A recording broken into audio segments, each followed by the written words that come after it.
Sweetheart Roland. There was once upon a time a woman who was a real witch and had two daughters, one ugly and wicked, and this one she loved because she was her own daughter, and one beautiful and good, and this one she hated because she was her stepdaughter. The stepdaughter once had a pretty apron, which the other fancied so much that she became envious, and told her mother that she must and would have that apron.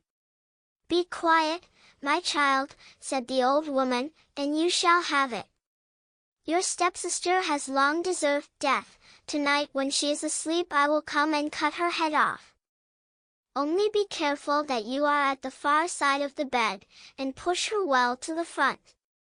It would have been all over with the poor girl if she had not just then been standing in a corner, and heard everything.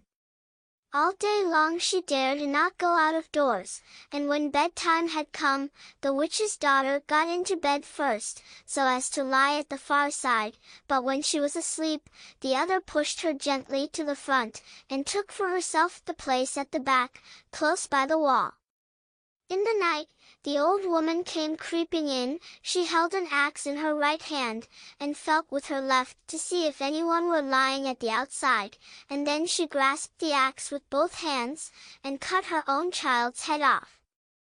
When she had gone away, the girl got up and went to her sweetheart, who was called Roland, and knocked at his door. When he came out, she said to him, "Listen, dearest Roland, we must fly in all haste. My stepmother wanted to kill me, but has struck her own child. When daylight comes, and she sees what she has done, we shall be lost."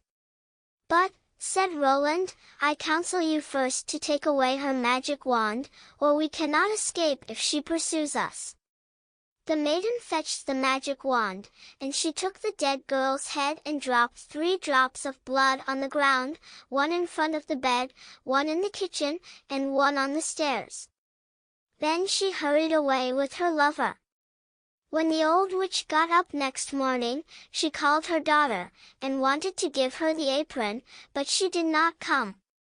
Then the witch cried, "Where are you?"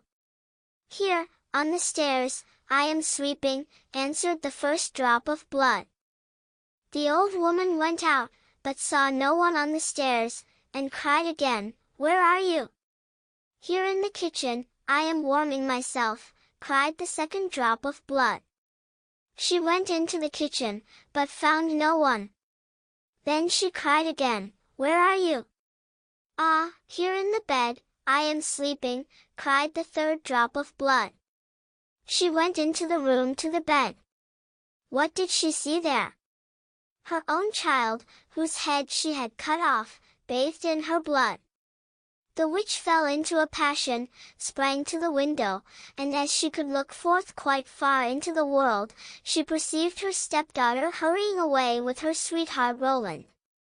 "That shall not help you," cried she, "even if you have got a long way off, you shall still not escape me." She put on her many-leaved boots, in which she covered an hour's walk at every step, and it was not long before she overtook them. The girl, however, when she saw the old woman striding towards her, changed, with her magic wand, her sweetheart Roland into a lake, and herself into a duck swimming in the middle of it. The witch placed herself on the shore, threw breadcrumbs in, and went to endless trouble to entice the duck, but the duck did not let herself be enticed, and the old woman had to go home at night as she had come. At this the girl and her sweetheart Roland resumed their natural shapes again, and they walked on the whole night until daybreak. Then the maiden changed herself into a beautiful flower which stood in the midst of a briar hedge, and her sweetheart Roland into a fiddler. It was not long before the witch came striding up towards them, and said to the musician, "Dear musician, may I pluck that beautiful flower for myself?" "Oh, yes," he replied, "I will play to you while you do it." As she was hastily creeping into the hedge and was just going to pluck the flower, knowing perfectly well who the flower was, he began to play, and whether she would or not, she was forced to dance, for it was a magical dance. The faster he played, the more violent springs was she forced to make, and the thorns tore her clothes from her body, and pricked her and wounded her till she bled, and as he did not stop, she had to dance till she lay dead on the ground. As they were now set free, Roland said, "Now I will go to my father and arrange for the wedding. Then in the meantime I will stay here and wait for you," said the girl, "and that no one may recognize me, I will change myself into a red stone landmark." Then Roland went away, and the girl stood like a red landmark in the field and waited for her beloved.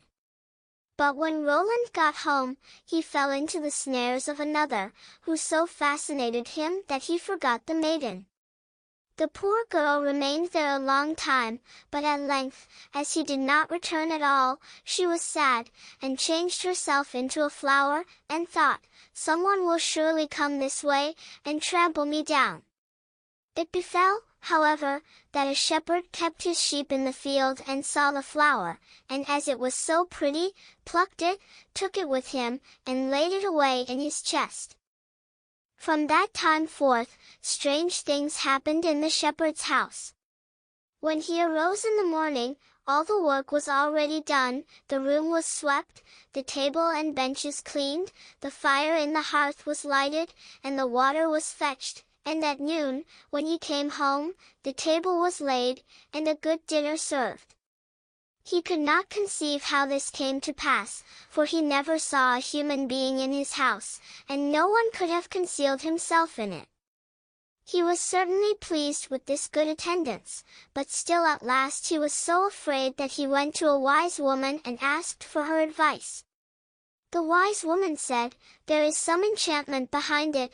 Listen very early some morning if anything is moving in the room, and if you see anything, no matter what it is, throw a white cloth over it, and then the magic will be stopped."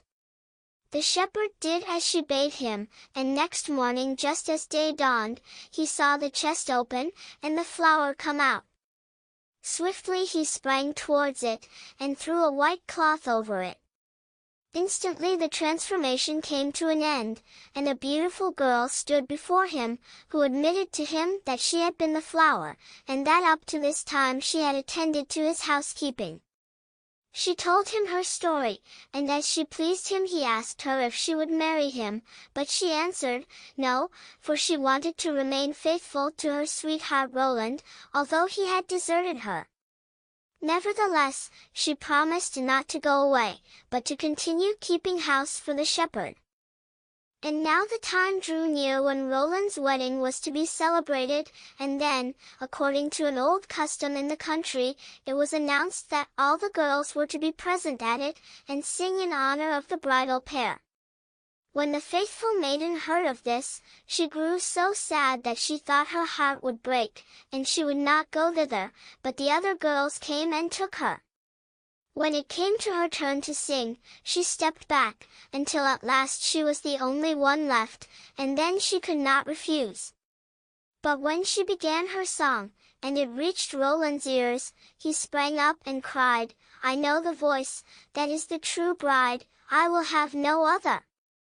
Everything he had forgotten, and which had vanished from his mind, had suddenly come home again to his heart. Then the faithful maiden held her wedding with her sweetheart Roland, and grief came to an end and joy began.